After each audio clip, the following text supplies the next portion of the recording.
As far as our finances go, we continue to spend money very, very conservatively. We've completely eliminated what are the two largest line items for most metropolitan marketing organizations: the trade mission, travel, and advertising. We've just done away with them. So basically, we spend money on a staff of 5, 1,000 square feet of office space, and a little bit of web development. And that means that we can make our initial seed funding commitments from Procter & Gamble and the Boston Redevelopment Authority last all the way through fiscal 2010, which means that we're going to, now we feel like we have the right model with this kind of team structure where we're kind of creating the Boston chapter, and if we can continue to refine this model, then we can begin to kind of scale and grow. And at the same time, we can start to think about driving demand, which I'll come back to in a minute, driving traffic. And we can start to think about sustainability and revenue streams and so forth. We always envisioned that Boston World Partnerships would have a self-sustaining model. And so we're going to use this board meeting on the 18th to begin to engage our board members in that conversation, shifting from the conversation of operational tactics and strategy and beginning to think a little bit more about sustainability and funding. And so we're looking forward to kind of getting that input and that guidance and that direction from our board in that. We've begun to meet with our auditor.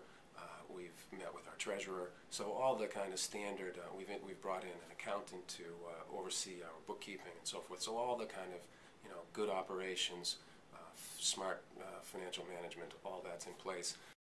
We're about 3.5 months into this experiment since the site went live, since the connectors went live. We have about 200 leads.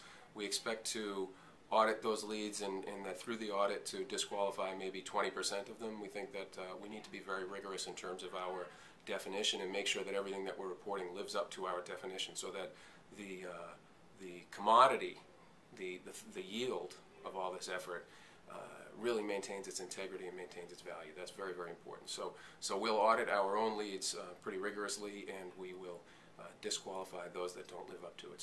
So we have over 200 reported. We expect between 20 and 25% to fall away when we go through with a fine-tooth comb and really see kind of what matches up to the definition that we've articulated. There's another thing that, from an operations point of view, in terms of keeping our information, our databases, that's going to be really critical to our success as we grow. And so we have done a custom implementation that our staff has done. Eric Schoenfeld has led. Rather than hiring a consultant, Eric went ahead and led that process himself to customize Salesforce. He went ahead and secured from Salesforce a donation of licenses that equals an in-kind donation of a little more than $11,000. So great value for us, and we're going to be able to have, we now have Salesforce in place, and we're going through staff training to make sure that we're maximizing its power in terms of how we capture and wield information and sort of build a really robust database about the best access points for the different resources of Boston's economy. Also, Salesforce is going to let us capture and track our leads. So we talk about lead generation. The Salesforce database is going to allow us to track those leads and stay on top of them with much greater efficiency. So we're very excited about that. We have a lot of work going into how we capture leads, and so we're excited about now having this kind of toolkit in place to make sure that we're getting the most out of those leads.